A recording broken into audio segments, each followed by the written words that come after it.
सीमा और हेमंत की शादी को 4 महीने हो चुके थे। शादी से पहले सीमा बहुत खुश रहती थी, लेकिन अब धीरे धीरे उसके चेहरे की खुशी कहीं गायब सी हो गई थी। बाकी घर वालों के सामने तो वो अपने चेहरे पर एक नकली मुस्कान सजाकर दिन भर घर में घूमती रहती थी, लेकिन उसका अंतर्मन इतना घायल हो चुका था कि अब वो भीतर से कोई खुशी महसूस नहीं कर पाती थी।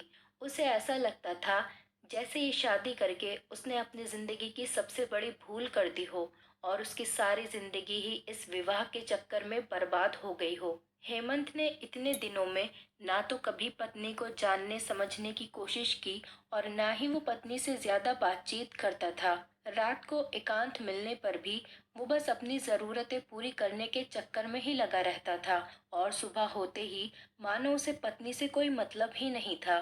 सीमा अपने पति के इस अजीब से व्यवहार से बहुत दुखी थी, क्योंकि उसके अनुसार पति पत्नी सुख दुख के साथी होने चाहिए थे, लेकिन यहाँ पर तो उसका पति केवल उसे दुख ही दुख देता था और वो उसके दुख से कोई मतलब भी नहीं रखता था। आज भी सीमा घर का सारा काम निपटा चुकी थी, लेकिन रात को उसे अपने कमरे में जाते हुए बहुत डर का अनुभव हो रहा था। सीमा की ससुराल में उसके सास ससुर और जेठ जेठानी थे। घर में सभी का व्यवहार उसके साथ बहुत अच्छा था। सभी लोग एक साथ मिलजुल कर हंसी खुशी रहते थे। बस सीमा को अपने पति हेमंत से ही बहुत डर लगता था। जब वो कमरे में पहुंची तो उसका पति अभी कमरे में नहीं आया था। वो छत पर अपने किसी दोस्त से फोन पर बातें करने के लिए चला गया था। सीमा थकी हुई थी तो बिस्तर पर लेटकर आराम करने लगी। थोड़ी देर के बाद हेमंत कमरे में आया तो सीमा चुपचाप करवट फेर कर सोने का नाटक करने लगी, लेकिन हेमंत को उसके सोने जागने से क्या फर्क पड़ता था। उसे तो बस अपनी मनमर्जी ही करनी थी। उसने सीमा को जबरदस्ती खींचकर अपनी ओर घुमाया तो पिछली रात को उसे जो चोट लगी थी वो दर्द फिर से उसे पीड़ा पहुंचाने लगा। सीमा कर्राह उठी, लेकिन हेमंत ने इस बात पर ध्यान ही नहीं दिया। तब सीमा ने दबी जुबान में कहा, सुनिए ना, आज मेरी तबीयत कुछ ठीक नहीं लग रही है। हेमंत ने उसकी बात को नजरअंदाज करते हुए कहा, तुम्हारा तो रोज का ही कुछ न कुछ लगा रहता है। मेरा मूड खराब मत करो। फिर वो अपनी मनमानी करता चला गया और सीमा एक बार फिर से दर्द के सागर में डूबती चली गई।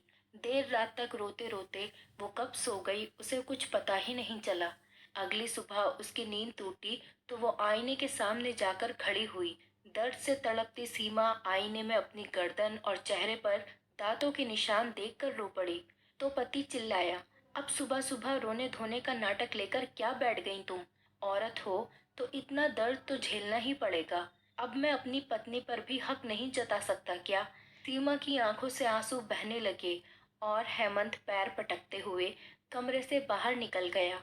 हर रात की यही कहानी थी और अगली रात भी उसके दर्द को नजरअंदाज करके उसके पति ने फिर उसके साथ हिंसक व्यवहार किया। सीमा समझ नहीं पा रही थी कि क्या शादी होने का मतलब केवल यही है। उसने तो बहुत सारे सपने सजाए थे कि उसका पति उसे खूब प्यार दुलार देगा, उसे अपनी पलकों पर बिठाकर रखेगा, उसके मन को समझने की कोशिश करेगा, हर सुख दुख में उसका साथ देगा, वो अपने पिया के दिल की रानी बनकर रहेगी। लेकिन यहाँ तो उसके पति को केवल उसके तन से ही मतलब था। उसकी शादी को 4 महीने हो चुके थे। हर रात उसके साथ यही कहानी दोहराई जाती थी।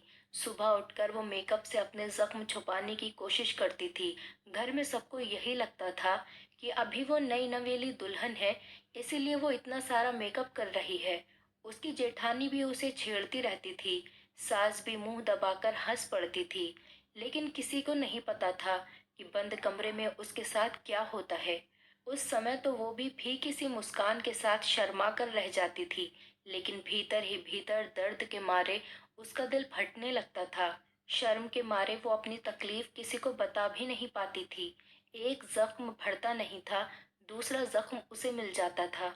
हर सुबह उसका बदन दर्द से फटता रहता था और अब तो जैसे उसे दर्द की आदत सी हो गई थी। वो सुबह मशीन की तरह उठती थी, नहा धोकर अपने बदन पर नीले पड़े निशानों पर मेकअप लपेट देती थी और कमरे से बाहर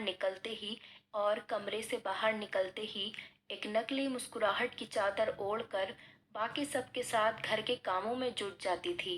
ऐसे ही एक दिन सीमा सुबह सोकर उठी तो उठने में उसे जरा देर हो गई थी। वो जल्दबाजी में नहा धोकर और ढेर सारा मेकअप लगाकर रसोई में काम करने के लिए पहुंच गई। उसकी जेठानी उसे छेड़ते हुए बोली, क्या बात है देवरानी जी, लगता है आजकल आपकी नींद कुछ ज्यादा ही गहरी होती जा रही है। देवर जी रात में सोने नहीं देते क्या? सीमा के काम करते हुए हाथ यकायक से रुक गए और रात के दर्दनाक दृश्य उसकी आंखों के सामने घूमने लगे। लेकिन अगले ही पल उसने अपनी पनीली आंखों को छुपाते हुए धीरे से मुस्कुरा दिया। तभी उसकी जेठानी रश्मि की नजर उसकी खुली पीठ पर पड़ गई। उसकी गोरी पीठ पर दांतों के निशान देखते ही रश्मि स्तब्ध रह गई। उसने झट से सीमा के कंधे पर हाथ रखकर उसका चेहरा अपनी ओर घुमाते हुए कहा, सीमा तुम ठीक तो हो? सीमा ने घबराकर अपनी पलकें ऊपर उठाई कि उसकी जेठानी ऐसा सवाल क्यों कर रही है। उसकी आंखों में पानी देखकर रश्मि मानो उसके दिल का हाल समझ गई। उसने उसकी आंखों में झांकते हुए कहा, सीमा तुम्हारे और देवर जी के बीच में सब कुछ ठीक ठाक चल रहा है ना? जरा सी सहानुभूति मिलते ही इतने दिनों का लावा फूट पड़ा और सीमा अपनी जेठानी के गले लगकर फूट फूट कर रो पड़ी। फिर सिसकते हुए उसने ढके छिपे शब्दों में उसे बता दिया कि उसका पति रात को उसके साथ कितना गंदा व्यवहार करता है। ये सब जानकर रश्मि को गहरा झटका लगा, क्योंकि हेमंत बाकी परिवार वालों के सामने बहुत ही सभ्य व्यवहार करता था।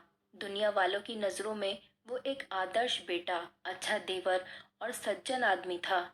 लेकिन अपनी अर्धांगिनी के साथ बंद कमरे में वो कैसे हिंसक हो उठता था।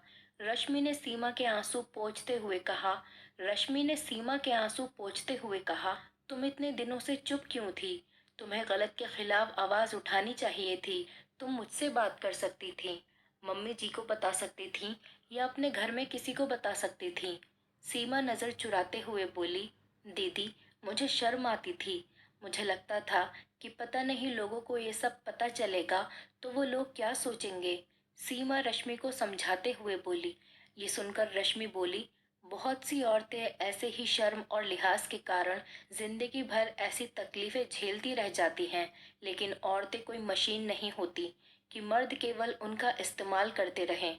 उनमें भी कुछ भावनाएं होती हैं, उन्हें भी दर्द होता है। अगर पति को ऐसा लगता है कि पत्नी पर उसका अधिकार है तो पत्नी का ध्यान रखना भी तो उसका फर्ज बनता है ना। तुम्हारे पति ने तुम पर अधिकार तो जता लिया, लेकिन क्या तुम्हारे प्रति कोई फर्ज निभाया?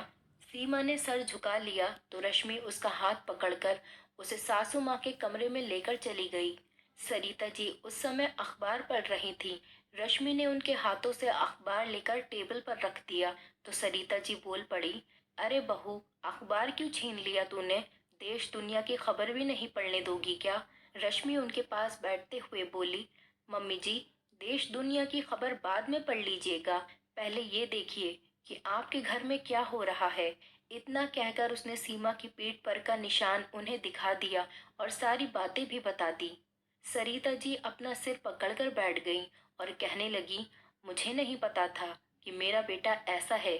वो जो भी कर रहा है बहुत गलत कर रहा है। आने दो तुम्हारे पापा जी को, मैं उन्हें सब बताती हूँ।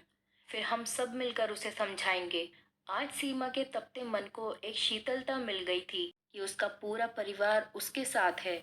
शाम को जब हेमंत ऑफिस से घर आया तो उसके पिता रमेश जी ने उसे आवाज देकर अपने कमरे में बुलाया।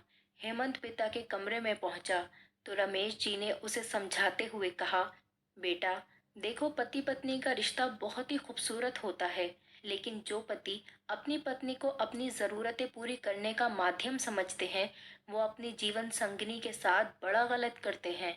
पिता की बात सुनकर हेमंत सकपका गया। उसके चेहरे का रंग उड़ने लगा, मानो उसकी कोई चोरी पकड़ी गई हो। उसने घबराते हुए कहा, हाँ पापा, मैं ये बात अच्छे से जानता हूँ, लेकिन आप ये सब मुझे क्यों बता रहे हैं? रमेश जी गंभीर आवाज में बोले, देखो बेटा, बहू ने हमें सब कुछ बता दिया है कि तुम बहू के साथ कितने गंदे तरीके से पेश आते हो। वो भी एक जीती जागती इंसान है, वो कोई मशीन नहीं है, उसमें भी भावनाएं हैं। तुम्हें अपनी पत्नी का ध्यान रखना चाहिए, ना कि उसे दर्द देना चाहिए। क्या पत्नी को पीड़ा पहुंचाकर ही तुम्हें शादीशुदा जीवन का सुख लेना है? पिता की बात सुनकर हेमंत ने सिर झुका लिया। उसे अजीब सी बेचैनी सी होने लगी। वो कांपते स्वर में बोला, पापा, पता नहीं मुझे उस वक्त क्या हो जाता है। मैं एक अलग इंसान बन जाता हूँ। मैं भी उसे तकलीफ नहीं देना चाहता, लेकिन जब वो सुबह उठकर रोती है तो मैं उस पर ही झुंझला उठता हूँ। साथ में मुझे खुद पर भी गुस्सा आता है। मैं रोज मन ही मन निश्चय करता हूँ कि आगे से उसे दर्द नहीं पहुंचाऊंगा, लेकिन पता नहीं ऐसा क्यों हो रहा है। कहते हुए वो रोने लगा तो रमेश जी समझ गए कि उनके बेटे को मदद की जरूरत है। उन्होंने कहा, बेटा तुम चिंता मत करो, मैं तुम्हें डॉक्टर के पास लेकर जाऊंगा और सब कुछ ठीक हो जाएगा। अगर तुम्हें अपनी गलती का एहसास है तो तुम उसे जरूर सुधार सकते हो। बस तुम्हें थोड़ी मदद की जरूरत है। जब रमेश जी हेमंत को लेकर मनोचिकित्सक के पास गए तो काउंसलिंग में पता चला कि हेमंत को उसके कॉलेज में कुछ दोस्त पहले उसे गंदी वीडियोस दिखाया करते थे। उन सब चीज़ों का उसके दिमाग पर बहुत गहरा असर पड़ा था और अब वो अपनी पत्नी के आने के बाद अपने जीवन में भी वही सब लागू करना चाहता था। डॉक्टर के द्वारा काउंसलिंग करने पर अब हेमंत का व्यवहार धीरे धीरे सामान्य होता चला गया और वो अपनी पत्नी के साथ एक दोस्ती वाला रिश्ता बना रहा था। अब वो अपनी पत्नी का ध्यान रखने की कोशिश करता था, हर सुख दुख में उसका साथ देता था, उसके मनोभावों को समझता था और जब वो प्यार से उसके करीब आता था तो दोनों के रिश्ते में प्रेम सुधा बहने लगती थी। और तब सीमा भी प्रेम के मीठे एहसास से भीग उठती थी, क्योंकि अब उसका पति उसे सच्चे दिल से जो प्रेम करता था, उसके सुख दुख की बातें भी सुनता था। सही मायने में अब वो अपने पति की अर्धांगिनी बन चुकी थी। दोस्तों, उम्मीद करती हूँ आपको हमारी कहानी पसंद आई होगी। कहानी पसंद आई है तो वीडियो को लाइक करें, चैनल पर नए हैं तो चैनल को सब्सक्राइब करें और हाँ,